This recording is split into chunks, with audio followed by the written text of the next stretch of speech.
en todo.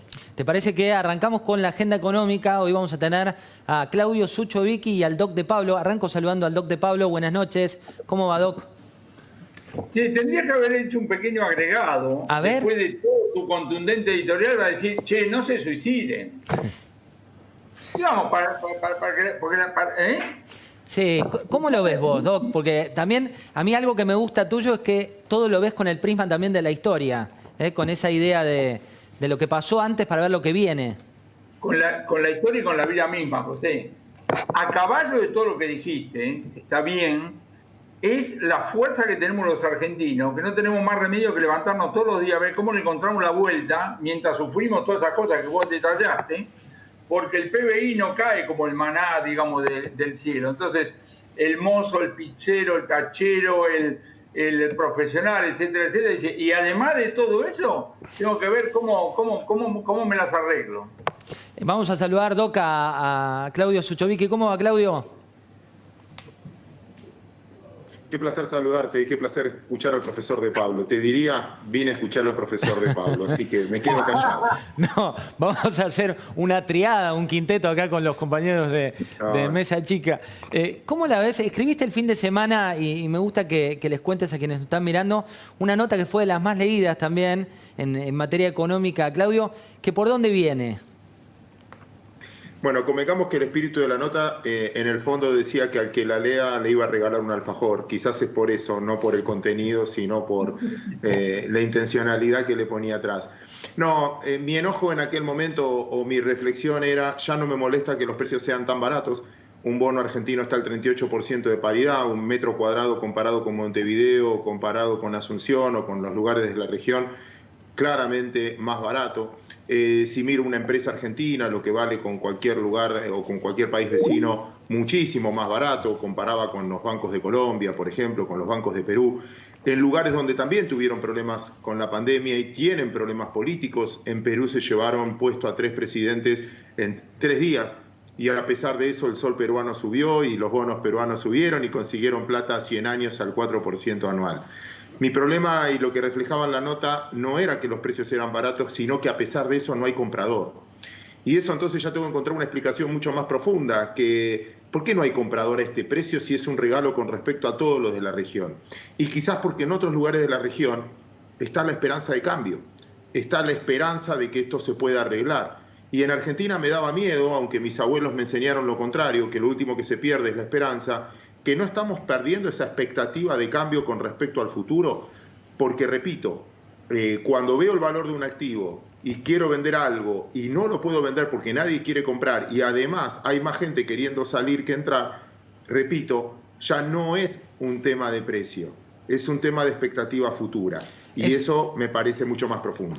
Doc, cuando hablamos de la situación, usted me decía, bueno, espero que la gente no se ponga mal con lo que estamos contando. Pero ¿no crees, digo, que hay que correr un poco el velo también de las cuestiones anecdóticas de lo importante? Porque digo, estamos discutiendo hoy 3 rugbyers, pero en realidad la cuestión de fondo, ¿por dónde va? Esperar un poquitito. No es que en algunos medios le dan demasiada bolilla a ese tipo de cosas. No digo que no tiene importancia, pero digo, cuando vos tenés una persona, vos pensás en una persona que nos está escuchando en este momento, que mañana tiene que levantar la cortina, ver, hacer, enfrentar. Entonces va a decir, sí, los rugby, sí, esto, sí, el otro, pero está pensando en cosas más concretas y no tanto, digamos así, en debate. Lo que sabe es, depende de él o de ella, mientras tiene un poder ejecutivo que está, bueno, veremos, dale que va, etcétera. Entonces tiene desafíos muy concretos, y yo creo que a todo el resto de las cosas no sé cuánta bolilla le da, ¿no? Es así. Pablo, ¿te sumás? Sí, claro que sí, para cualquiera de los dos, o si quieren para los dos. ¿Cuál es, retomo lo de Pablo, cuál es el desafío de una persona que se levanta todos los días en la Argentina para trabajar? Es decir, que te paguen un poco más, una mejora en el salario, o que pierda menos, que no te echen, ahorrar algo, conseguir $1. Depende de las situaciones. Si vivís en el sector público no te pueden rajar, pero te pueden estar bajando el valor real de las remuneraciones. Vos estás en el sector privado, no sabés qué va a ocurrir, aunque debo decir lo siguiente. los funcionarios están recontra, que no despida a nadie, que no cuánto. Tendencias Económicas, que es un semanario que hace cálculos muy precisos de suspensiones y despidos, te dice que el ajuste se hizo en abril, mayo. ¿Por qué? Porque fue instantáneo en cuanto el empresario percibió, digamos así, que algo veía. Así que depende muchísimo de la situación. Es más, te digo más. Imagínate que tienes una persona que nos está escuchando que produce barbijos o alcohol en gel, que dice, esto es vida, che, no puede durar esto un poquito más, digamos así, debe estar rezando para que la vacuna no se descubra, etc. Siempre tenés. Ahora, naturalmente, que la cosa no está empatada, porque si no sería cero, y no estamos en cero, estamos, digamos, para abajo, ¿no? Sucho, cuando ves lo que viene, ¿no? Digo, y un poco con esta idea micro que nos muestra Juan Carlos, que es el trabajador de cada día, el que abre un comercio y demás, ¿qué es lo que más te preocupa? A mí, particularmente con los sectores que a mí me toca trabajar, y perdón que voy a ser reiterativo con un ejemplo, se conoce como el efecto cada kilo. Y otra vez, no es que voy a hablar de los Kirchner, sino que hay un sector que le va bien, como decía Juan Carlos, y otro sector como la cada kilo que le va muy mal. Pero también en el mismo sector. Yo trabajo en el microcentro. En el microcentro había, en las cuadras donde yo trabajo, había 10 restaurantes. Quedan 3. A los 3 que quedaron les está yendo bien, pero nadie cuenta la historia de los 7 que no están más. El otro problema es el desabastecimiento de artículos. Hay gente que te dice, yo estoy vendiendo, tengo demanda, pero no tengo reposición de mercadería. En algún lado, por especulación, porque no me quiero desestoquear, porque después no lo voy a renovar, porque el fabrique argentino tiene un costo muy alto, es muy distinto al 2002, 2003, 2004, donde uno podía especular con sustitución de importación. Yo ahora noto que no, porque antes la carga fiscal era el 30% del PBI, en 2002, 2003, 2004, hoy es el 50%, como mínimo. Además, las cargas laborales hace que fabricar acá sea complicado y no tenga todos los insumos. El que depende de la importación, estas 2 últimas semanas te hago el desafío que entrevistes a cualquier empresa que esté ligada a la importación y te van a decir, me están atrasando la CIMI. No tengo abastecimiento. ¿De qué sirve vender un auto si no puedo conseguir las ruedas? Y así sucesivamente. Quiero que la preocupación viene por si voy a tener energía o no voy a tener energía, si voy a tener abastecimiento o no, si me conviene invertir. Y sin inversión el país no tiene salida, porque puede aumentar algo el consumo, pero sin inversión no aumenta la oferta. Y sin oferta vamos a tener más presión de precio. Alfred. Sí, para Juan Carlos, en las últimas semanas vimos que una suba sostenida de la soja, para ver si tenemos esperanza. ¿En qué número mágico creemos que se puede sentir un impacto realmente favorable para la Argentina si sigue subiendo la soja? Mágico. El conocimiento específico, bienvenido, porque evidentemente las conferencias no sabemos si estamos en el equivalente de los números 2008 o algo por el estilo. Te anticipo lo siguiente: si eso ocurriera, el mejor estilo argentino, José me dice que a mí me encanta la historia, si eso llegara a ocurrir, nos patinamos todos, porque esta es la historia argentina. ¿No? Imagínate lo que vamos a hacer un soja a 2000, gracias. ¿Sabés lo que hacemos? Hacemos 32.000 locuras, nos patinamos todo. Y cuando vos le decís, che, ¿por qué no guardás ahora? No, cobarde, vos no entendés. En la provincia X siempre falta gasa para el hospital, etc. Y esta es la razón por la cual las crisis son tan severas en la Argentina, porque cuando viene la mala, no tenés dónde agarrarte, ¡boom!, y va para abajo. Entonces, claro, después las reactivaciones son fortísimas. Crecer 9, después que caíste 8, no es un demasiado mérito. Sucho, cuando ves esto, ¿no? Que nos patinamos todo, vos que seguís los inversores también y la lógica del inversor, ¿por qué nos cuesta tanto ver esa película? No, es que no nos cuesta, la vimos tantas veces que nos anticipamos. Quiero agregar una cosita a lo de recién que me parece relevante. Es verdad que sube la soja. Cuando se cosechó, cuando se sembró en 2.80 y quizás ahora están en 400 y eso puede ser más recursos. Pero también, se lo escuché el otro día a un amigo común de los tres, un amigo nuestro de toda la mesa, Enrique Sebach, y me gustó el razonamiento, lo voy a copiar de él. Pero también sube la soja y el trigo. La soja no la comemos acá, es ingreso. Pero la soja y el maíz y el trigo, que también suben, es la mesa de los argentinos, porque es aumento de precio para el que le da de engordar al pollo, para el que le da de engordar a la carne o el que le da de engordar también en algún proceso la fabricación. Voy a ir a la historia de Juan Carlos de Pablo, esencial, básico para la vida de tus viejos, Juan Carlos, que tenían panadería o trabajaban en una panadería. Con lo cual, está al lado bueno, pero también, ojo, que también va a haber un punto donde va a subir, va a haber más presión inflacionaria por suba de insumos. Con lo cual, no solo miremos la parte recaudatoria, miremos la micro atrás, porque atrás va a haber compañías o personas, vos, yo o cualquiera, que nos va a costar más algún recurso. Juan Carlos, a juzgar por tus columnas, vos hablaste con Adam Smith, hablaste con Keynes. ¿Y qué te dicen del futuro del dólar, esta gente con la que hablas los domingos? Vos sabés que tienen imaginación, pero limitada, digamos así. ¿Vos decís referido a la Argentina? Lo que viene en la Argentina con materia del dólar, porque digo, de golpe nos acostumbramos a que no hay dólares, que hoy leía una nota de Sofía Terrible que te hablaba, ¿quién puede comprar esos famosos $200? ¿Quién?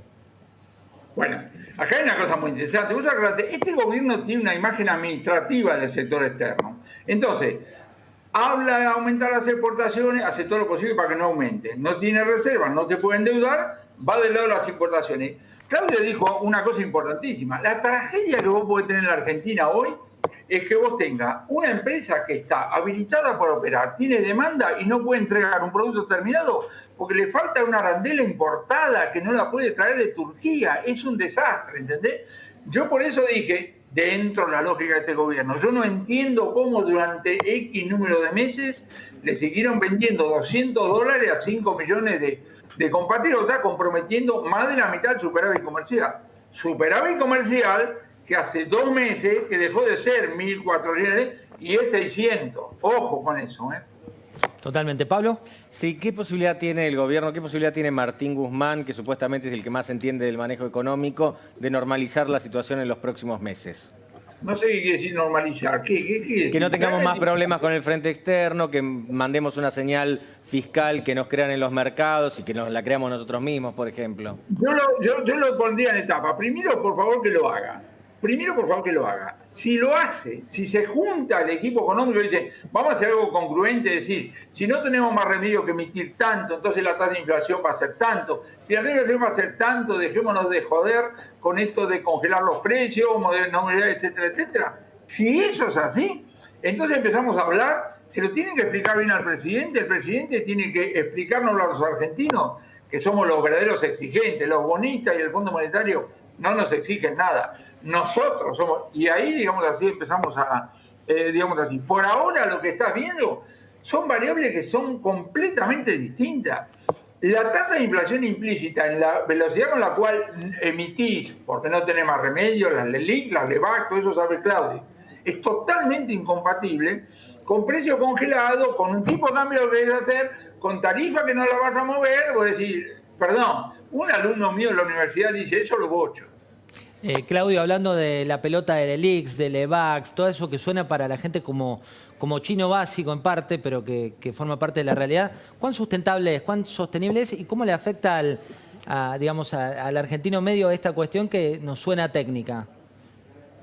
A ver, 3 factores importantes, porque finalmente un producto financiero es un derivado, es algo que yo quiero proteger una inversión. El dólar no es ahorro y es seguridad, no es inversión porque te rinde cero cualquier cosa que compre dólares. La brecha muy chiquita es el piso del dólar solidario hoy, que vale cerca de 142, 143 esos $200, pero el dólar MEP también vale eso. Con lo cual ya no es un tema de límite, porque si tengo el límite de 200 pudiera comprar dólar MEP a 142, 143. Ese punto me parece que también hay que ponerlo sobre la mesa. El segundo es, ¿qué inflación vamos a tener el año que viene? Yo me animo a decir, sin ser economista y escuchando a Juan Carlos y escuchando a los que saben mucho más que yo, que la inflación piso va a ser del 50% anual. Si este año fue del 30% y no tuviste suba de tarifas y no tuviste un montón de servicios que no funcionaron, colegio de los chicos, cine, bueno, un montón de factores, y además no tuviste puja de salario, en el 2021 vas a tener puja de salario, suba de tarifas, desabastecimiento de algunos factores que van a ajustar por precio. El colegio de los chicos no va a volver a la cuota anterior y el cine cuando abra no va a volver al precio del año pasado. Todo eso te va a dar una inflación mayor. Por lo tanto, la devaluación esperada del dólar oficial, dicha por el mismo gobierno, que va a devaluar de acuerdo a la inflación, es del 5% mensual, como mínimo, a partir de ahora. Y la tasa de interés de una LELIQ, de un plazo fijo, está en el 30%, 34% un plazo fijo, la clave es muy simple. Me conviene ahorrar en sustituto del dólar, como dice el profesor Juan Carlos de Pablo, o en dólar oficial, porque varía más que la tasa de interés. El no acuerdo con el fondo cuando se fue. Vos me estás poniendo la tasa por debajo de lo que va a ser la inflación y por debajo de lo que va a subir el dólar. Desde ese punto de vista, es sustentable un bono que ajusta por dólar oficial, dólar linked, empieza a tener demanda, pero repito, no para prestarle plata al gobierno, sino simplemente para captar ese índice. Ahora, termino. Perdón, cualquier exageración te empieza a jugar en contra, porque si sube mucho el dólar oficial, vas a empezar a cuestionar la capacidad de pago, porque en el fondo te está devaluando la moneda que vos estás debiendo. Entonces te aumenta el riesgo país. Bueno, todo eso te hace una encerrona donde el producto financiero es secundario. Y por último, la seguridad jurídica de un producto financiero. ¿Qué sabes si mañana te van a poner un impuesto nuevo sobre un producto que vos tengas? Si yo tengo la tenencia de algo. Y eso empezó a generar dudas, porque ahora te pone un impuesto a la LELIQ, teóricamente, o al tenedor, que en el fondo lo pagará el banco, lo pagará la tasa, pero me generaste más incertidumbre a mí como inversor. Eso quizás explica por qué los activos argentinos valen tan poco. Perdón lo extenso. No, clarísimo. Sucho, Doc de Pablo, les mando un fuerte abrazo. Ya recibí su joyita, como usted bautiza la columna de Pablo, como siempre. Las joyitas. Sucho es un poco más cada 15 días, usted sabe. De Pablo, 2 veces por semana nos escribe, y Sucho Vicky cada 15 días. Necesito decir algo. No se pueden perder, no te voy a perdonar, y a ninguno de los que nos estén mirando, que no compren el último libro de Juan Carlos de Pablo. Ahí está, con chivo incluido y todo. Les mando un fuerte abrazo a los dos. Gracias por estar aquí. Estimado Fernando Iglesias, ¿cómo anda usted? José, bien. Bueno, ¿qué Argentina nos toca para charlar? La de siempre, ¿no? Mire, le voy a compartir.